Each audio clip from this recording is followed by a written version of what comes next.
Good evening बच्चों। Start किया जाए इक्विलिब्रियम। यहाँ पे हम लोग पढ़ने वाले हैं केमिकल रिएक्शन के रिस्पेक्ट में इक्विलिब्रियम। ठीक है, इक्विलिब्रियम वर्ड का मीनिंग कोई बताएगा क्या होता है? एक ऐसी कंडीशन, हाँ, बैलेंस। बैलेंस बोलते हैं ना, क्या बोलते हैं? बैलेंस की बात होती है। तो हम लोग किस में बात कर रहे हैं? इसकी केमिकल रिएक्शन में बात करने वाले हैं ना। इक्विलिब्रियम का अगर वैसे मीनिंग देखिए आप, तो इक्विलिब्रियम का मीनिंग क्या है? अगर वैसे देखें तो क्या बोल सकते हैं? बैलेंस की बात हो रही है, यही बात तो हो रही है। यस और नो? ये आपके क्या है, वेजिटेबल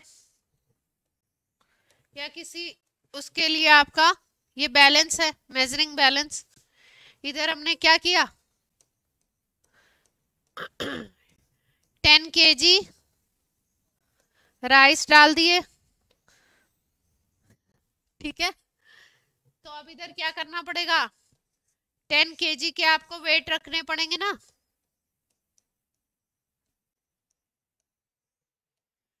दोनों तरफ इक्वल होगा तो बैलेंस सिचुएशन होगी, तो हम बोलेंगे क्या, इक्विलिब्रियम है। ठीक, अब केमिकल रिएक्शन में इसका क्या मतलब है और कैसे इक्विलिब्रियम आएगा, क्या चीजें हैं, ये बात करते हैं। तो केमिकल रिएक्शन में अगर सबसे पहले बात की जाए कि केमिकल रिएक्शन को अगर आप ध्यान से देखो तो कितने तरीके के केमिकल रिएक्शन हम लोग देख सकते हैं। केमिकल रिएक्शन का मतलब सब लोग समझते हैं, जहां पे भी कोई केमिकल चेंज हो रहा है उसको हम लोग क्या कहते हैं? Chemical reaction. केमिकल चेंज अगर हो रहा है तो क्या बोला जाएगा उसको? केमिकल रिएक्शन बोलेंगे। और केमिकल रिएक्शन अगर हो रही है आपकी, तो ये दो तरीके से देखने को आपको मिल सकती है।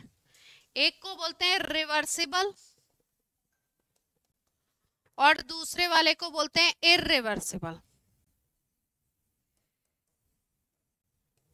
रिवर्सिबल इरिवर्सिबल समझते हैं? थर्मोडायनेमिक्स वाला मत समझिएगा, नॉर्मल नॉर्मल रिवर्सिबल और इरिवर्सिबल की बात करें। थर्मोडायनेमिक्स में तो बोलते हैं कि स्लो प्रोसेस कर रहे हो तो रिवर्सिबल होगा, फास्ट कर दोगे तो क्या हो जाएगा, इरिवर्सिबल। यहाँ पे क्या करना है, यहाँ पे आपको सोचना है रिएक्शन के टर्म्स में, रिवर्सिबल एंड इरिवर्सिबल। तो रिवर्सिबल का क्या मतलब है? जैसे मान लीजिए कि कोई रिएक्टेंट है ए एंड बी, ये मिलके बनाते हैं सी एंड डी। ठीक है, ये आपके हो गए क्या, रिएक्टेंट, और ये क्या बन रहा है आपका, प्रोडक्ट। और थोड़े टाइम बाद आप क्या देखते हो कि प्रोडक्ट भी रिएक्टेंट बना ले रहा है। मतलब ऐसा रिएक्शन जिसमें रिएक्टेंट प्रोडक्ट बना सकता है और प्रोडक्ट क्या बना सकता है, प्रोडक्ट कन्वर्ट हो सकता है रिएक्टेंट में। ठीक है, जिसमें रिएक्टेंट प्रोडक्ट बना सकता है और प्रोडक्ट रिएक्टेंट बना सकता है। इसका मतलब क्या है? मतलब ये है कि रिएक्शन दोनों डायरेक्शन में चल सकता है। इस डायरेक्शन को बोलते हैं फॉरवर्ड और इस डायरेक्शन को बोलते हैं बैकवर्ड। रिएक्टेंट से प्रोडक्ट बनेगा तो क्या बोलते हैं, डायरेक्शन बोलते हैं फॉरवर्ड, और अगर प्रोडक्ट से रिएक्टेंट बनेगा तो उसको क्या बोलते हैं हम लोग, बैकवर्ड। तो ऐसा कोई रिएक्शन जिसमें रिएक्टेंट से प्रोडक्ट और प्रोडक्ट से रिएक्टेंट दोनों बन सकते हैं, उसको क्या बोलते हैं हम लोग, रिवर्सिबल। लिख लो, इसी पॉइंट को लिख लो, reaction in which reactant can convert into product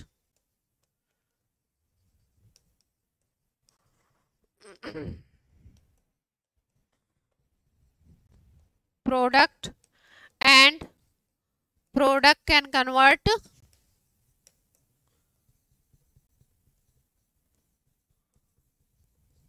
into reactant.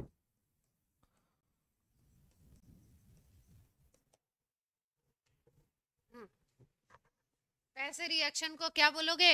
Reversible.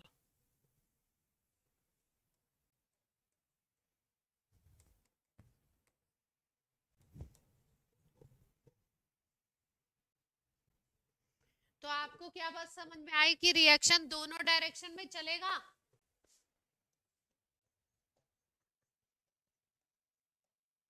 Both direction में चलेगा ये ऑनलाइन?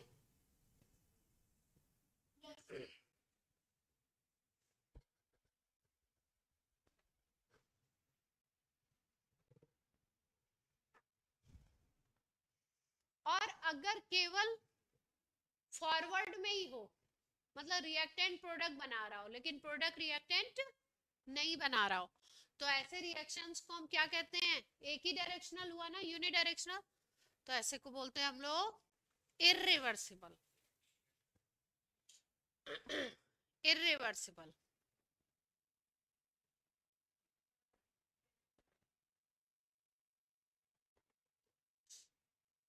कन्वर्ट हो गया.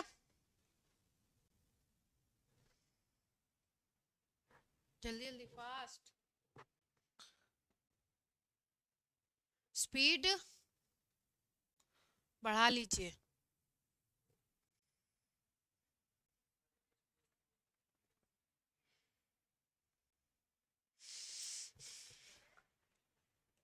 नेक्स्ट कौन सा है? इर्रिवर्सिबल. इर्रिवर्सिबल रिएक्शन का क्या मतलब है? reactant can convert into product. Reactant can convert into product, but product cannot convert into reactant.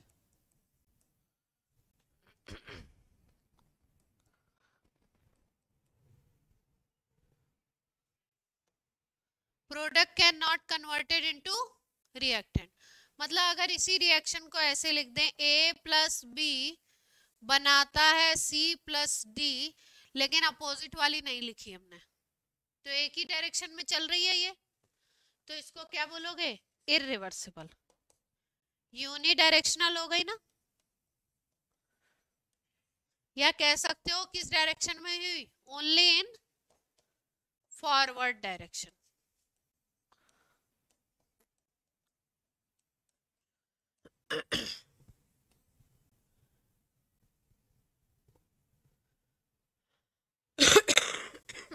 Clear है बात?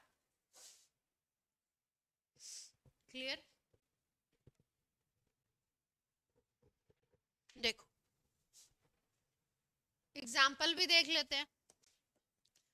जैसे मान लो एक रिएक्शन है, अमोनिया का प्रोडक्शन किया जाता है by Haber method, Haber process. Haber scientist का नेम है. नाइट्रोजन और हाइड्रोजन रिएक्ट करते हैं आपस में आयरन और मॉलिब्डेनम की प्रेजेंस में. टेम्परेचर 400 से 500 और प्रेशर भी हाई प्रेशर लेते हैं. उसमें नाइट्रोजन हाइड्रोजन कंबाइन करके बनाते हैं अमोनिया. कौन सा प्रोसेस है? Haber process. तो क्या मिल रहा है, क्या बन रहा है? नाइट्रोजन कंबाइंड करता है H2 से और क्या बनाता है? अमोनिया. आयरन कैटलिस्ट है, एमओ कैटलिस्ट प्रमोटर है. अभी कैटलिस्ट प्रमोटर पे ध्यान देने की जरूरत नहीं है, बस इस पे ध्यान देना है कि रिएक्टेंट कौन कौन से हैं? नाइट्रोजन और हाइड्रोजन. और प्रोडक्ट क्या बन रहा है? अमोनिया. और फिर अमोनिया ब्रेक होकर के नाइट्रोजन और हाइड्रोजन भी बना रहा है. तो रिवर्सिबल रिएक्शन हो गया ये. FeM, आयरन और मॉलिब्डेनम.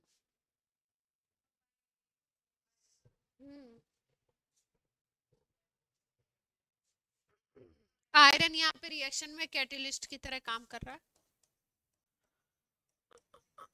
और मॉलिब्डेनम को बोलते हैं कैटेलिस्ट प्रमोटर। हाँ, इसी पे अभी इस पे ध्यान नहीं देना है, अभी मुद्दे की बात पे क्या ध्यान देना है कि हैबर प्रोसेस कैसा हो रहा है, रिवर्सिबल।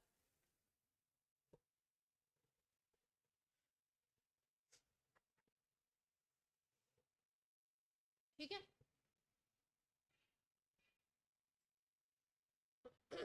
अब देखो रिवर्सिबल का ये साइन होता है ना, इस तरीके से दोनों एरो लगाते हैं, इससे हमें पता चल जाता है यार रिएक्शन करवा रहे हैं क्लोज कंटेनर में। किस में करवा रहे हैं?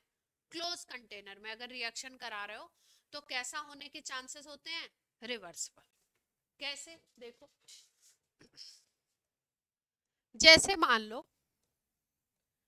नाइट्रोजन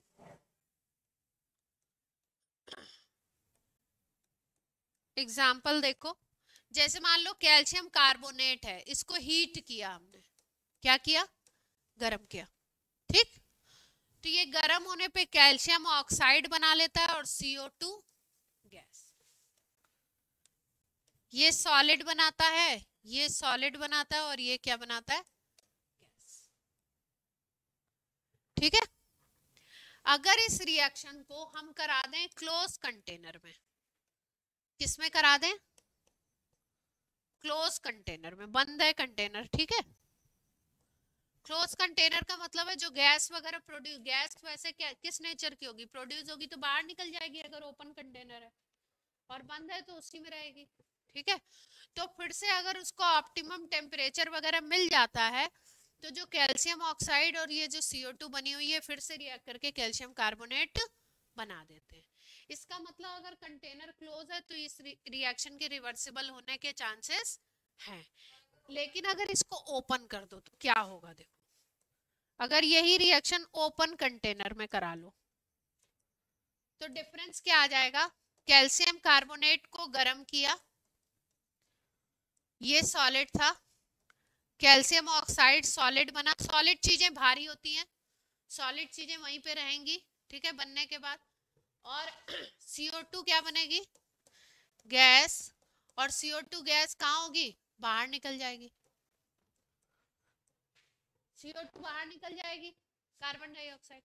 कंटेनर से जब CO2 बाहर निकलने लगेगी, CO2 अगर पूरी निकल गई तो अब अगर बैक रिएक्शन कराना है तो बैक के लिए क्या क्या चाहिए हमको? कैल्शियम ऑक्साइड और CO2 मिलके ही तो कैल्शियम कार्बोनेट बनाएंगे। अगर CO2 उड़ चुकी है तो कैल्शियम कार्बोनेट बन पाएगा? नहीं बन पाएगा। तो इसका मतलब ओपन कंटेनर में क्या पॉसिबिलिटी होगी कि रिएक्शन कैसा होगा?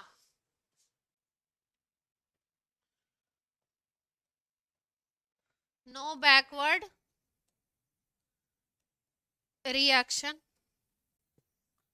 यानी कि कैसा हो जाएगा रिएक्शन? ये इररिवर्सिबल। क्लियर होती है बात?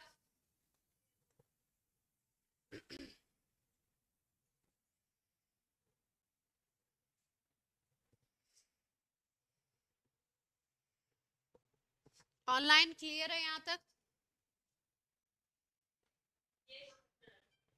अच्छा देखो, इसमें स्ट्रिक्टली बहुत नहीं लिखा कि ये इरिवर्सिबल होगा, या स्ट्रिक्टली नहीं लिखा कि रिवर्सिबल होगा, क्योंकि देखो जैसे CO2 मान लो उड़ रही है तो CO2 एकदम से जब तक कुछ CO2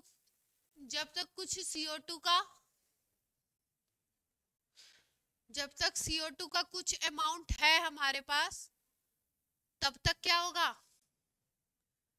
जब तक CO2 का कुछ अमाउंट हमारे पास है तब तक क्या होगा?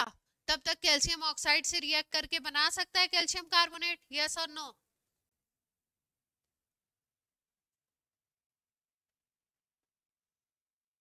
ऑनलाइन? ठीक है, तो कुछ टाइम के लिए हम कह सकते हैं कि रिवर्सिबल भी हो सकता है, लेकिन अगर बोले ओपन कंटेनर है और गैस पूरी उड़ गई उसके बाद फिर हम सोचें कि रिवर्सिबल हो जाए तो नहीं हो सकता ना। जब तक थोड़ा बहुत CO2 है तब तक तो कुछ जितना थोड़ा बहुत होगा वो रिएक्ट कर जाएगा कुछ कैल्शियम ऑक्साइड से। तो स्ट्रिक्टली इसीलिए नहीं लिखा है कि रिवर्सिबल होगा कि इरिवर्सिबल होगा, लेकिन जो मेजर कंडीशन है वो क्या है? अगर ओपन कंटेनर रखोगे तो चांसेस क्या होते हैं, अगर गैसियस प्रोडक्ट है तो गैसियस प्रोडक्ट क्या होंगे, उड़ जाएंगे, और अगर आपका क्लोज कंटेनर है तो गैसियस प्रोडक्ट उसी में रहेंगे, और उसी में रहेंगे तो फिर से रिएक्ट करके रिएक्टेंट बनाने के चांसेस हैं। ठीक, तो ये हमने क्या समझा, रिवर्सिबल और इरिवर्सिबल। ठीक, अब आगे बात करते हैं। रिवर्सिबल का साइन तो समझते ही हैं, ये है, और इरिवर्सिबल में क्या करेंगे, केवल ये एरो लगाएंगे।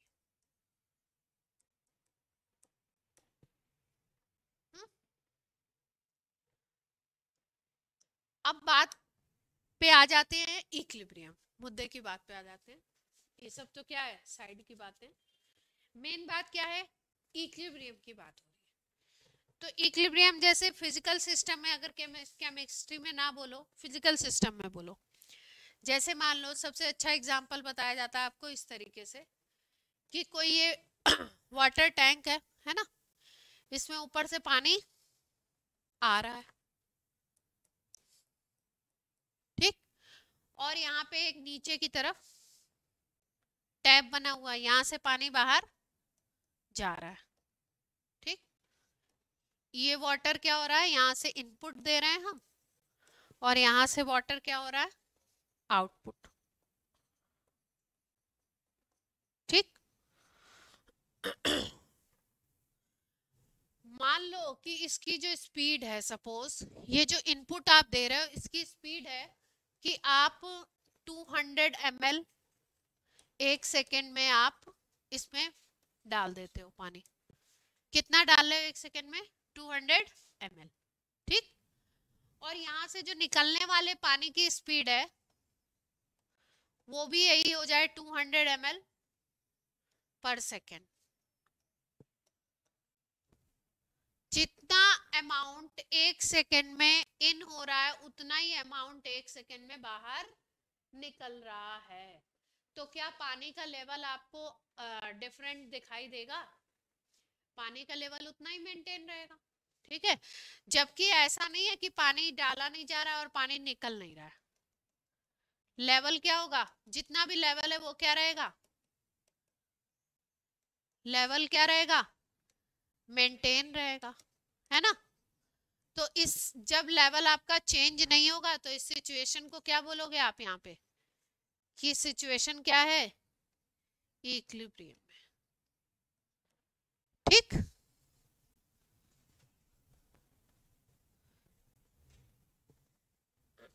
इस बात को समझने में किसी को कोई दिक्कत नहीं हुई होगी मेरे ख्याल से, हुई है तो बताइए ऑनलाइन। अच्छा, मैं कोई क्वेश्चन पूछती हूँ तो ऑनलाइन वालों से ही पूछती हूँ, समझ रहे हैं आप, क्योंकि ऑफलाइन वाले सामने बैठे होते तो इनके फेस पे सीधे क्वेश्चन दिख जाता है, और मैं भी वैसे भी पूछ लेती हूँ। तो आपको रिप्लाई करना है।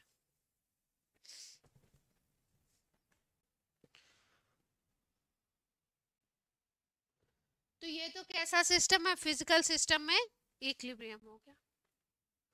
अगर मान लो कि आप 500 ml 1 सेकेंड में डालते और 200 ml 1 सेकेंड में निकलता, तो लेवल अप जाता या लेवल डाउन होता, धीरे धीरे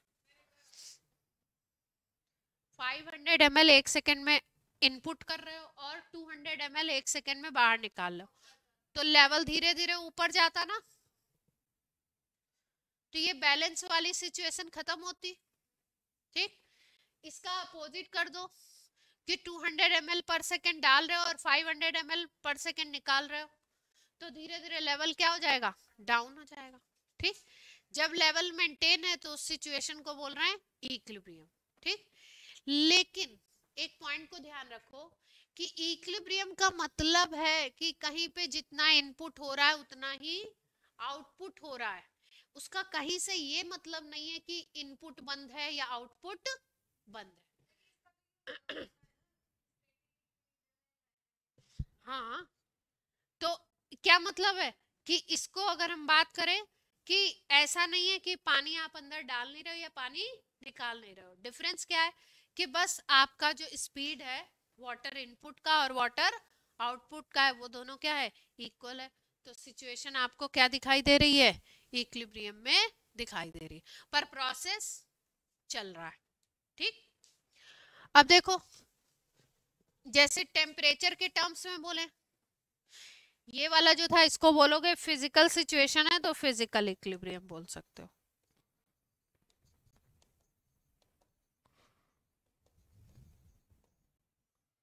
अगर टेम्परेचर सेम हो जाए तो उसको बोलते हैं हम थर्मल इक्विलिब्रियम। क्या बोलते हैं, थर्मल इक्विलिब्रियम। थर्मल कैसे समझते हैं, देखो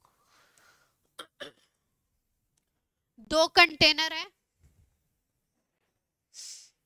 एक में मान लो 70 डिग्री सेंटीग्रेड का कोई मटेरियल रखा हुआ है, वाटर रखा हुआ है सपोज, ठीक, और दूसरे कंटेनर में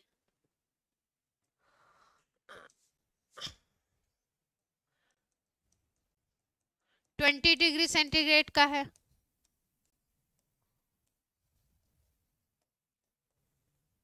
ठीक है, अभी कनेक्ट तो किया हुआ है लेकिन कुछ ऐसी चीज नहीं है कि मटेरियल इधर से इधर चला जाए। एक पतली सी रॉड लगी हुई है लेकिन रॉड से मटेरियल इधर से इधर या हीट वगैरह इधर से उधर नहीं जा सकती। अब इसी सिस्टम में हम चेंज क्या ले आए कि इसी सिस्टम में हम इस कंटेनर को कनेक्ट कर दें बीच से। कैसे कनेक्ट करें, इसी सिस्टम को अगर हम यहां से कनेक्ट कर दें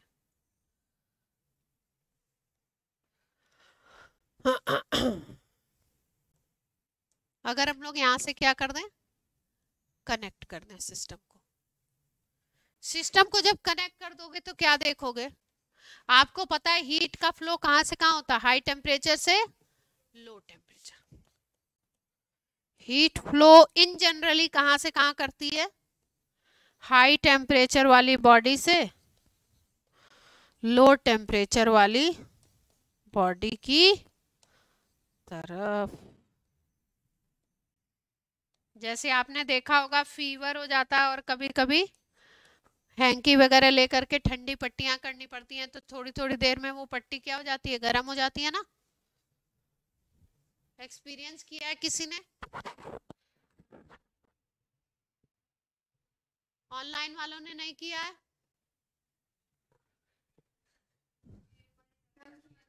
किया है हाँ।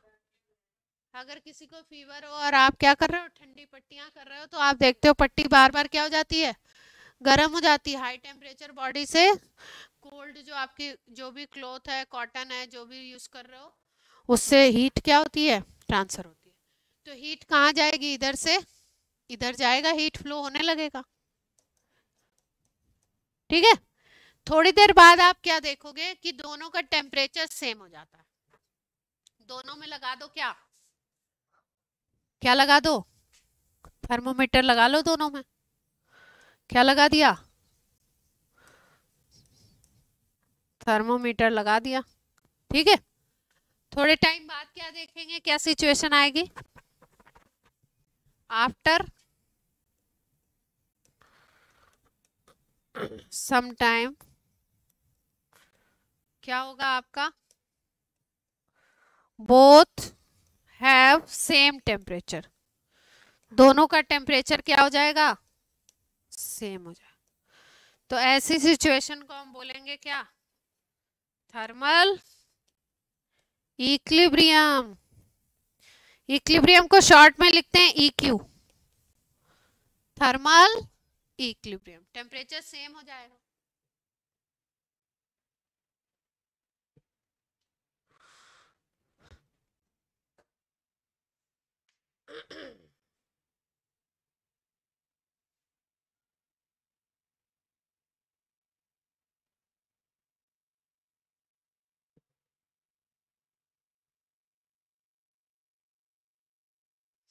क्लियर है।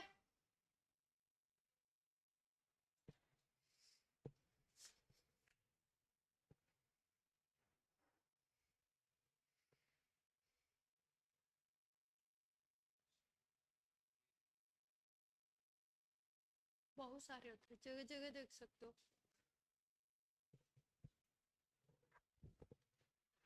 ये तो बस इसलिए बताया जा रहा है कि आपका क्या है, मतलब इक्विलिब्रियम केमिकल बताने जा रहे हैं, तो उसके पहले थोड़ा सा कुछ सिचुएशन। थर्मल बोले तो टेम्परेचर चेंज नहीं। हीट किसी बॉडी से दूसरी बॉडी में तभी जाती है जब दोनों बॉडी में टेम्परेचर का क्या होता है, डिफरेंस। लेकिन इस सिचुएशन में ऐसा नहीं होता है कि हीट फ्लो बंद हो जाता है, एक से दूसरे में हीट फ्लो बंद हो गया। एक सेकंड में जितनी हीट इधर से इधर जाएगी, दूसरे उसी सेकंड में उतनी हीट दूसरे से पहले में जाएगी, बोलते हैं हीट फ्लो बंद हो गया। लेकिन ऐसा नहीं है, प्रोसेस कंटिन्यूअस चलता रहता है। जैसे मान लो दो कंटेनर है, उसमें अलग अलग क्या था, पानी का लेवल था, उनको हमने ज्वाइन कर दिया, तो धीरे धीरे देखेंगे जिसमें हाई लेवल था उससे धीरे धीरे पानी किस तरफ जाने लगेगा, लो लेवल की तरफ जाने लगेगा। थोड़ी देर बाद उसका लेवल क्या हो जाएगा, मेंटेन हो जाएगा। तो ऐसा नहीं है कि फ्लो ऑफ वाटर बंद हो गया है, पानी का फ्लो हो रहा है, पर उसकी स्पीड क्या हो गई, सेम सेम। जितना इधर से इधर इक्विलिब्रियम पे जितना इधर से इधर जा रहा है उतना ही दूसरी तरफ से पहली तरफ जा रहा है। ठीक, अब आ जाते हैं अपने केमिकल पे।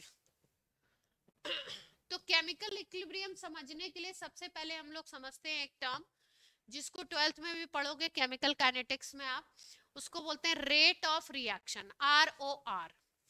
थोड़ा सा समझ लेते हैं, ज्यादा इसको नहीं समझना है, पर थोड़ा सा तो समझ लेते हैं। Rate of reaction, ROR।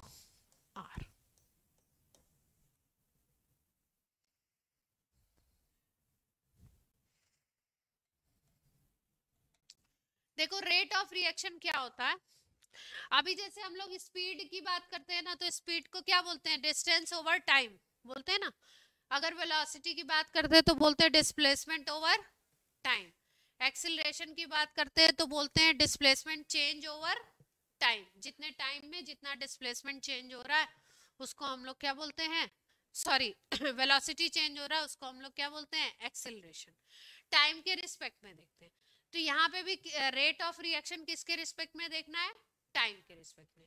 अब यहाँ पे कोई चीज दौड़ भाग तो रही नहीं है कि उसकी वेलोसिटी और स्पीड आप देखोगे। यहाँ पे क्या देखना है, देखो जैसे मान लो A B मिलकर के कोई प्रोडक्ट बना लेते हैं, ठीक है, ये रिएक्शन है, ठीक। अब रेट ऑफ रिएक्शन क्या है, कोई भी रिएक्टेंट ले लो या कोई भी प्रोडक्ट ले लो, उसकी कंसंट्रेशन में 1 सेकेंड में कितना चेंज आ रहा है, उसी को बोलते हैं रेट ऑफ रिएक्शन। रिएक्शन चल रही है, ठीक है, मान लो शुरू में ये तुमने 5 मोल लिया था और इसको भी तुमने 5 मोल लिया था। टोटल कंटेनर जो है का वॉल्यूम है 1 लीटर, ठीक है। कंटेनर का वॉल्यूम कितना है, 1 लीटर में ये चीजें ली हैं, 5 मोल A और 5 मोल B ले लिया शुरू में, ठीक। अब मान लो कि थोड़ी देर बाद हम देखते हैं यहां से रिएक्शन शुरू हुआ, जहां से शुरू होता है उसको हम बोलते हैं T is equal to 0। Time क्या बोल रहे हैं, इनिशियल बोलते हैं। यहां से शुरू हो रहा है तो इसको T इज इक्वल टू हमने क्या ले लिया, 0।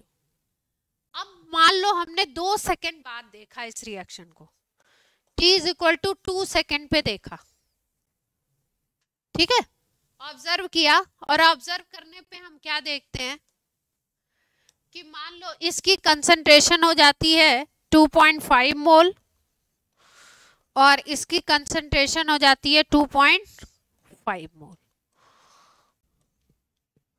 2 सेकेंड के बाद हमने देखा कि ये कितना बचा हुआ है, 2.5 मोल, और ये कितना बचा हुआ रिमेनिंग, 2.5 मोल।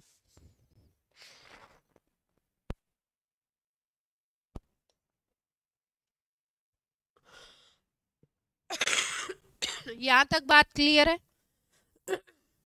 तो अगर T इज इक्वल टू 0 से लेके T is equal to 2 second तक देखें A की कंसंट्रेशन में कितना चेंज आया, तो ये बोल सकते हैं क्या,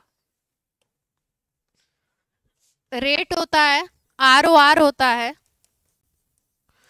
rate of reaction is equal to delta C by delta T, change in concentration by change in time. ना लिखो, लिख दो टाइम इंटरवल। क्या लिखते हैं?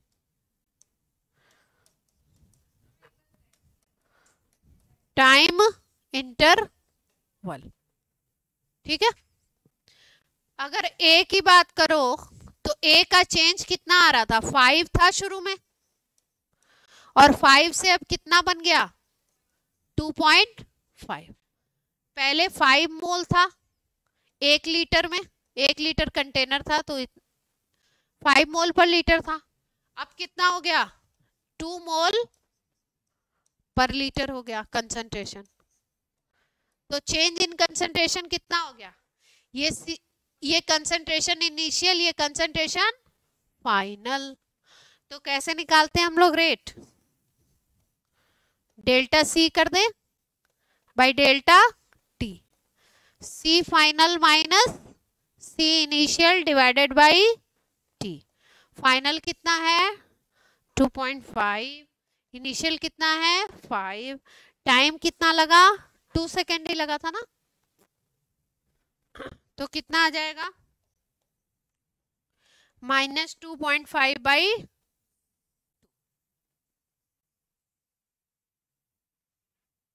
यहां तक की बात क्लियर है? ऑनलाइन? ठीक है। अब आप बोलोगे कि रेट स्पीड जो निकालते हैं, रिएक्शन की जो रेट होती है ना, वो माइनस में नहीं आती है, किस में आती है? प्लस में आती है। रेट किस में आता है? प्लस में आता है। तो यहाँ पे माइनस साइन क्यों आ गया? तो देखो, ध्यान से देखो। ये तो नॉर्मल एक बात बता दी।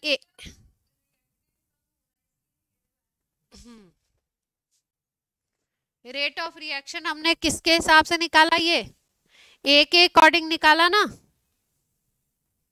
अगर B के अकॉर्डिंग निकालेंगे तो वो भी वही आना चाहिए। B के अकॉर्डिंग निकाल लें तो सेम ही आएगा।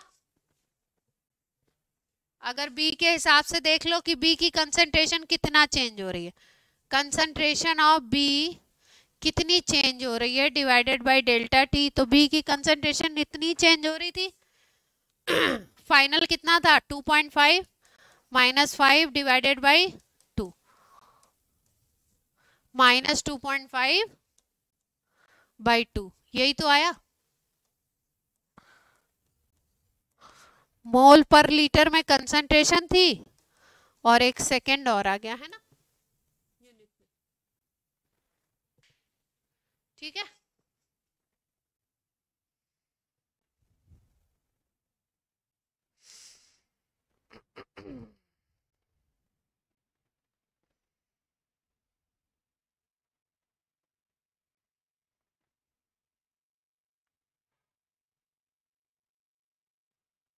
ये जो माइनस साइन आया है ना, माइनस साइन का मतलब ये है कि जैसे जैसे रिएक्शन होता जाएगा, मान लो A और B कंबाइन कर रहे हैं और प्रोडक्ट बना रहे हैं, तो जैसे जैसे रिएक्शन होगा A और B धीरे धीरे खत्म होते जाएंगे ना, यूज होते जाएंगे, तो उनका कंसंट्रेशन तो डाउन होता जाएगा, है ना। अब डाउन होता जा रहा है, इसका मतलब फाइनल वैल्यू तो कम होती जा रही है और इनिशियल वैल्यू क्या थी? ज्यादा थी उनकी। तो फाइनल माइनस इनिशियल जब करोगे तो वैल्यू किस में आएगी? माइनस में आएगी। यही माइनस शो कर रहा है।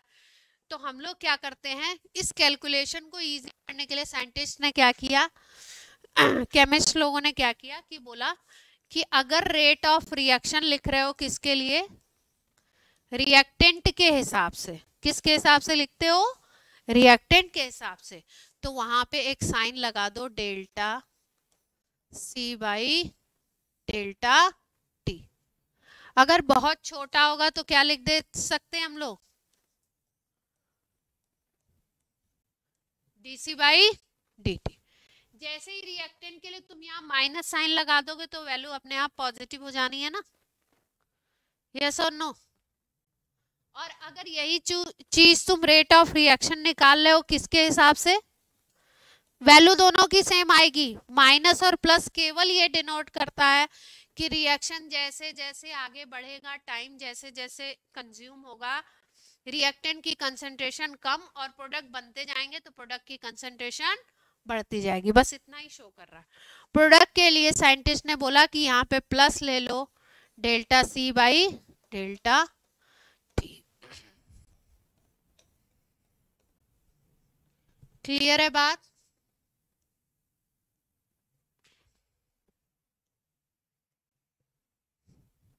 C फॉर कंसंट्रेशन और T फॉर टाइम।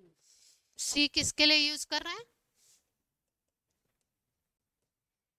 अब ऊपर मैंने लिख दिया डेल्टा बी लिख दिया ना डेल्टा बी का मतलब है बी की कंसंट्रेशन की बात।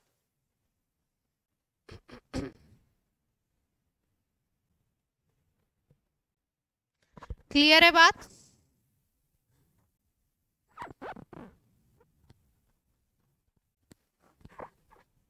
ठीक, इसके नीचे स्टार बना के एक पॉइंट लिख लो।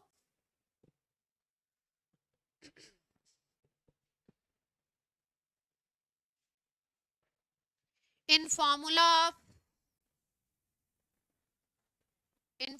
of ROR का मतलब rate of reaction, in formula of ROR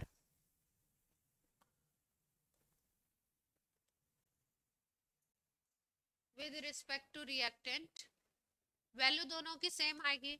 in formula of ROR with respect to reactant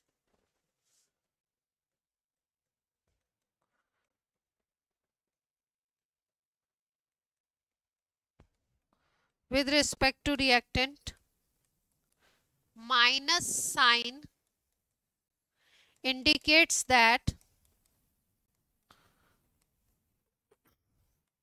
reactant concentration become less as time passes, जैसे जैसे टाइम गुजरेगा वैसे वैसे रिएक्टेंट की कंसंट्रेशन कम होगी, रिएक्टेंट यूज होता जाएगा।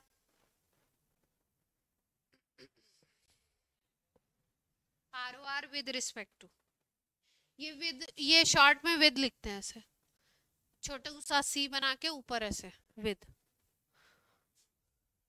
हाँ, विद रिस्पेक्ट टू WRT लिख दो, सबसे सही है। आप लोग WRT लिखते होंगे ना खूब, रिस्पेक्ट टू भी तो लिख दिया अब, ठीक है अभी, ठीक है। WRT तो सब समझते होंगे। तो अगर बोले रेट ऑफ रिएक्शन, रेट जो निकालते हैं उसमें रिएक्टेंट के हिसाब से जब निकालते हैं तो माइनस साइन आता है। माइनस साइन का मतलब है कि जैसे जैसे टाइम बीतेगा रिएक्टेंट कंज्यूम होते जाएंगे, तो रिएक्टेंट की कंसंट्रेशन, मैंने मान लो पहले 5 मोल लिया था, अब 2 मोल यूज हो गया, 3 मोल बचेगा, फिर एक और यूज हो गया तो और कम बचेगा, है ना। तो इसका फाइनल कम है और इनिशियल ज्यादा है, इसलिए वहां पे साइन कैसा आता है, माइनस आता है। प्रोडक्ट की अगर बात करो तो जब रिएक्शन स्टार्ट नहीं हुआ है तो प्रोडक्ट कितना है, 0 है। प्रोडक्ट अगर बना नहीं है तो 0 है। फिर धीरे धीरे मान लो 0.2 मोल, 0.3 मोल, 0.4 मोल बनता जाएगा। तो जैसे जैसे टाइम पास होगा वैसे वैसे प्रोडक्ट की कंसंट्रेशन बढ़ती जाएगी। इसका मतलब प्रोडक्ट का फाइनल ज्यादा है और रिएक्टेंट का और इनिशियल कम है। इनिशियल 0 था, रिएक्शन शुरू नहीं हुई थी जब, तो इसलिए उसमें फाइनल माइनस इनिशियल में हमको कोई साइन लगाने की आगे जरूरत नहीं पड़ती। क्लियर है? ऑनलाइन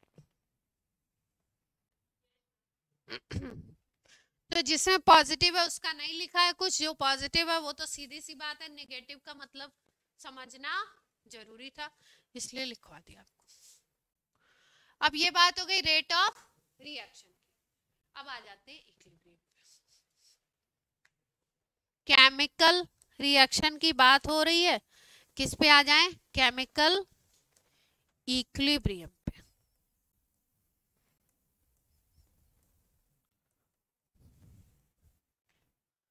ठीक है। जैसे मान लो ए और बी मिलके बना रहे हैं सी एंड डी, ठीक। ए और बी मिलके बनाए सी एंड डी, तो इसको हम फॉरवर्ड रिएक्शन बोलेंगे, एफ लिख सकते हैं, एफ फॉर फॉरवर्ड रिएक्शन लिख सकते हैं,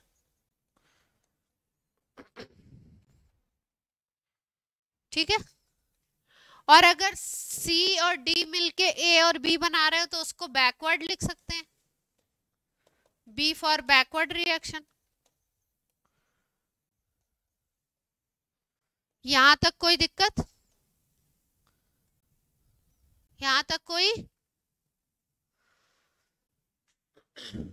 केवल क्या बताया कि फॉरवर्ड रिएक्शन को हमने क्या बोला, एफ बोल दिया, एफ से डिनोट किया, और बैकवर्ड को किससे डिनोट किया, बी से, ठीक। मान लो कि दोनों का रेट हमने निकाला, दोनों का फॉरवर्ड रिएक्शन का और बैकवर्ड रिएक्शन का रेट निकाला, तो मान लो रेट ऑफ फॉरवर्ड रिएक्शन हम मान लें आर एफ, क्या मान लें, आर एफ, ठीक। और रेट ऑफ बैकवर्ड रिएक्शन को हम लिख दें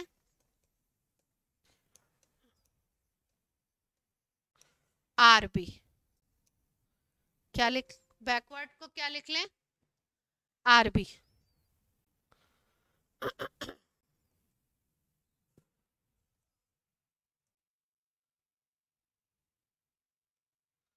बैकवर्ड रिएक्शन को हमने क्या लिख दिया, रेट को आर बी, ठीक है। रिएक्शन स्टार्ट हुई, मान लो ये रिएक्टेंट थे पहले, ये प्रोडक्ट थे। शुरू शुरू में क्या होगा, रिएक्टेंट मान लो ये 2 मोल है, ये 2 मोल है, इनको हमने किसी कंटेनर में मिक्स किया, इन्होंने रिएक्ट करना शुरू किया। उस समय पे प्रोडक्ट तो 0 होगा, प्रोडक्ट तो होगा ही नहीं, ठीक। जब शुरू शुरू में रिएक्ट करेगा तो रेट ऑफ रिएक्शन अगर हम देखेंगे तो केवल इसके टर्म्स में देखेंगे, इसका रेट आएगा, ये तो 0 अभी बना नहीं है। जब ये बनना शुरू होगा तो बैकवर्ड रिएक्शन होगी, तो बैकवर्ड जब ये बनेगा, थोड़ा बहुत बनेगा, फिर उसके बाद ये रिएक्ट करके ए और बी बना सकता है। जब तक ये है ही नहीं कुछ, तब तक तो बैकवर्ड की हम बात नहीं कर सकते। तो पहले ये दोनों रिएक्ट करेंगे, तो हम क्या बात करेंगे कि रेट ऑफ फॉरवर्ड रिएक्शन, फिर कुछ कुछ अमाउंट इनका बन गया तो धीरे धीरे ये भी मिक्स होके फिर ए और बी भी बना सकते हैं, क्योंकि रिएक्शन कैसा हमने बताया, रिवर्सिबल, ठीक। तो ये दोनों मिलकर के ए और बी बना रहे हैं, तो हमने बोला बैकवर्ड रिएक्शन भी आ गई। मान लो कि शुरू में आपका फॉरवर्ड रिएक्शन का रेट है 5 मोल पर लीटर पर सेकेंड, ठीक, और बैकवर्ड रिएक्शन का रेट है 1 मोल पर लीटर पर सेकेंड। थोड़े टाइम बाद जैसे जैसे रिएक्शन होता जाएगा, एक टाइम ऐसा आएगा जब फॉरवर्ड रिएक्शन का रेट और बैकवर्ड रिएक्शन का रेट दोनों हो जाएंगे इक्वल, दोनों क्या हो जाएंगे, इक्वल। उस टाइम को हम बोलेंगे इक्विलिब्रियम टाइम, और उस पॉइंट को या उस सिचुएशन को हम क्या बोलेंगे, इक्विलिब्रियम, केमिकल इक्विलिब्रियम। क्लियर है बात? तो लिखिए कौन सी सिचुएशन को हम बोल रहे हैं, आफ्टर सम टाइम, कुछ टाइम बाद क्या होगा, rate of forward is equal to rate of backward reaction हो जाएगा। Rate of forward reaction is equal to क्या हो जाएगा, रेट ऑफ बैकवर्ड रिएक्शन।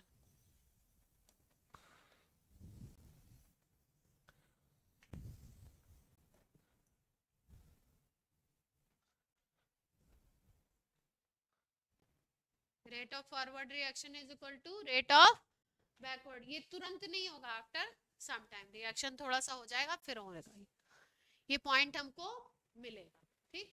तो लिख लीजिए एट इक्विलिब्रियम इसी को लैंग्वेज में लिख लेना है बस। At equilibrium rate of forward reaction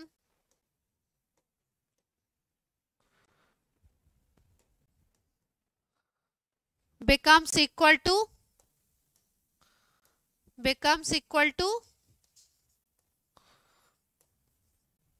rate of backward reaction।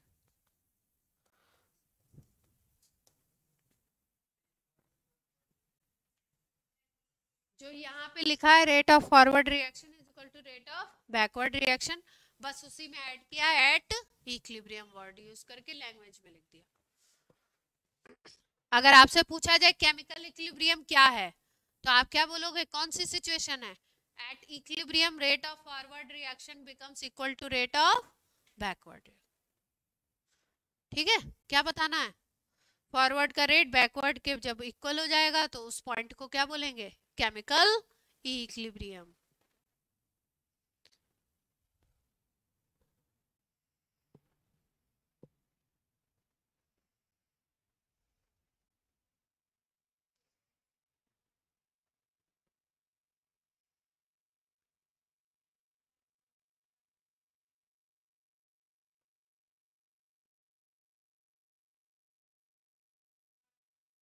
क्या अभी नहीं आ रहा है? अभी नहीं आ रहा? ऑनलाइन वाले बच्चे क्लियर है बात यहाँ तक की?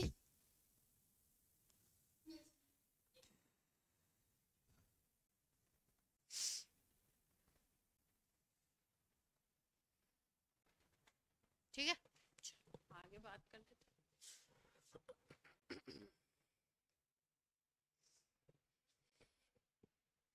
अब देखो ये जो रेट होता है ना, रेट ऑफ रिएक्शन, ये क्या होता है? एक अभी हम लोग एक लॉ पढ़ेंगे, लॉ ऑफ मास एक्शन। उसमें ये बताया गया, गुलबर्ट एंड वागे एक साइंटिस्ट थे, उन्होंने दिया था। उन्होंने बोला कि जो किसी भी रिएक्शन का जो रेट होता है ना, वो डिपेंड करता है उस रिएक्टेंट की कंसंट्रेशन के ऊपर। कितनी उसकी कंसंट्रेशन है, कितना उसको कंसंट्रेशन मिक्स कर रहे हैं हम लोग, कितनी कंसंट्रेशन उसकी यूज हो रही है, उस कंसंट्रेशन के ऊपर रेट ऑफ रिएक्शन डिपेंड करता है। ठीक, मान लो दो रिएक्टेंट है तो उनकी जो कंसंट्रेशन होगी उसका मल्टीप्लिकेशन के ऊपर डिपेंड करेगा। अगर तीन रिएक्टेंट है तो उनकी कंसंट्रेशन के तीनों के मल्टीप्लिकेशन के ऊपर डिपेंड करेगा। अगर एक ही रिएक्टेंट है तो केवल उसकी कंसंट्रेशन के ऊपर रेट डिपेंड करता है। ठीक है, तो क्या लिखते हैं? रेट ऑफ रिएक्शन किसके ऊपर डिपेंड करता है? कंसंट्रेशन ऑफ रिएक्टेंट के ऊपर। ठीक है, तो मान लो हम बोले यहाँ पे, पहले ध्यान से देख लो फिर नोट करना, पहले 2 स्लाइड देख लो चुपचाप शांति से, फिर नोट कर लेना आराम से। मान लो हमने बोला रेट ऑफ फॉरवर्ड रिएक्शन, क्या बोला? रेट ऑफ फॉरवर्ड रिएक्शन, तो ये किसके डायरेक्टली प्रोपोर्शनल होगी? अगर इस रिएक्शन की हम बात करें तो इसमें रिएक्टेंट, फॉरवर्ड के लिए रिएक्टेंट कौन है? यही तो है, ए और बी। फॉरवर्ड यही तो रिएक्शन है, ए और बी मिलकर के सी और डी बना रहे हैं। ठीक, तो जो रिएक्टेंट है उसी की बात करेंगे, ए की कंसंट्रेशन और बी की कंसंट्रेशन। कंसंट्रेशन को अगर हम बोले तो ऐसे लिख सकते हैं, दो रिएक्टेंट है तो मैंने क्या बोला, दो रिएक्टेंट में उनकी कंसंट्रेशन के मल्टीप्लिकेशन के ऊपर डिपेंड करेगी। तो अगर ए की कंसंट्रेशन को ऐसे लिखो और बी की कंसंट्रेशन को ऐसे लिखो, तो इसके ऊपर डिपेंड करेगा। ठीक है, यहाँ पे लिख लेते हैं ए क्या है? मोलर कंसंट्रेशन ऑफ ए, और ये क्या है? अगर ये बड़ा ब्रैकेट लगा होता है इसका मतलब ये कौन सी कंसंट्रेशन है? Molar concentration of B. Molar का मतलब समझ रहे हैं? मोलरिटी, मोल पर लीटर। और इसी को इस चैप्टर में नहीं, मतलब दुनिया में भी बोलते हैं इसको, लेकिन यहाँ पे इस चैप्टर में इसको एक स्पेशल नाम दिया जाता है। इसको हम बोलते हैं, इसी को हम बोलते हैं एक्टिव मास। क्या बोलते हैं? एक्टिव मास ऑफ ए। मोटी मोटी बात क्या समझनी है? ए की मोलैरिटी, ए का मोलैरिटी। मोलैरिटी आप जानते ही है, मोल पर। ए की मोलैरिटी को क्या क्या नाम दिया? एक्टिव मास ऑफ ए या मोलर कंसंट्रेशन ऑफ ए। तो अगर फॉरवर्ड रिएक्शन के रेट की बात करें तो वो डायरेक्टली प्रोपोर्शनल होगा ए की कंसंट्रेशन मल्टीप्लाइड बाय बी की कंसंट्रेशन। अगर प्रोपोर्शनलिटी हटाते हैं, रेट ऑफ फॉरवर्ड को आरएफ लिख लें। आरएफ लिखा था अभी हम लोगों ने, तो इतनी लैंग्वेज लिखने से अच्छा हम क्या लिख लें? आरएफ। प्रोपोर्शनलिटी का साइन हटाओ तो एक कांस्टेंट आता है, उसको बोलते हैं केएफ।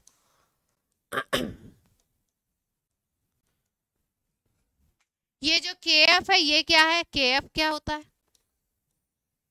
केएफ बोलते हैं रेट कांस्टेंट। केएफ को क्या बोलते हैं? Rate constant. Rate constant of forward reaction.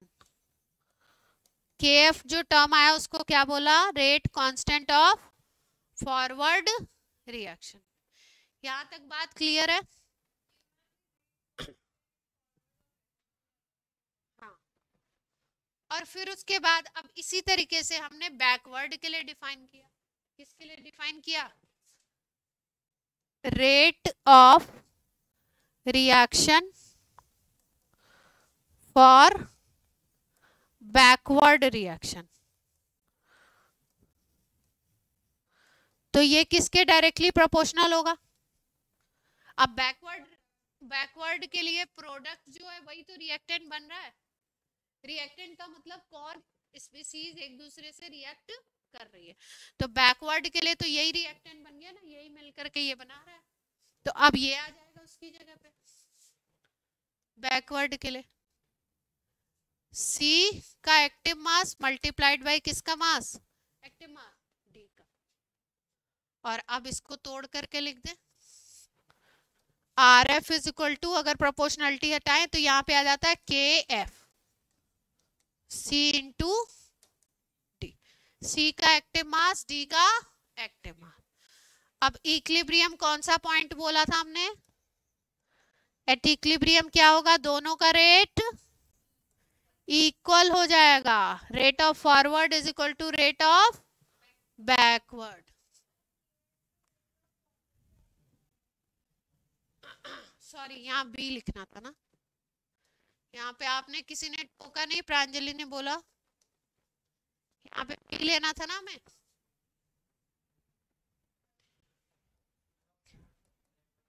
के बी क्या है? Rate constant for backward reaction. ठीक है। इक्विलिब्रियम पे क्या करना है? दोनों को इक्वल कर देना है। RF is equal to RB। तो यहाँ पे क्या आ गया? KF A का एक्टिव मास, B का एक्टिव मास। यहाँ पे क्या आ गया? KB C का एक्टिव मास और D का एक्टिव मास।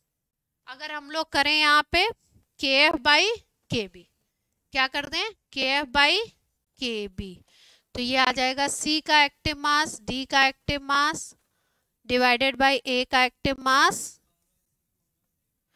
एक्टिव मास यही बोलना ही है ना, या तो मोलर कंसंट्रेशन। मास नहीं है, एक्टिव मास है। मास बोलोगे तो ग्राम में लोगे, और ये एक्टिव मास बोलोगे तो मोल पर लीटर में लोगे। ठीक है। KF बाई KB आ गया।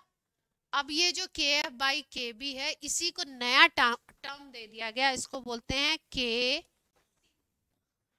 K बोल दो बस, अभी बता, अभी C बोलेंगे इसको बोल दो K।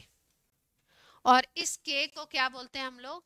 Equilibrium constant.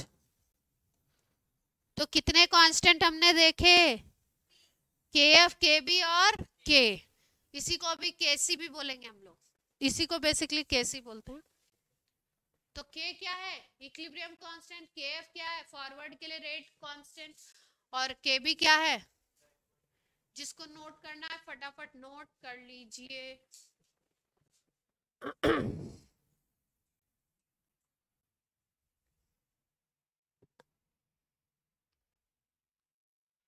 ऑनलाइन में सबको क्लियर है?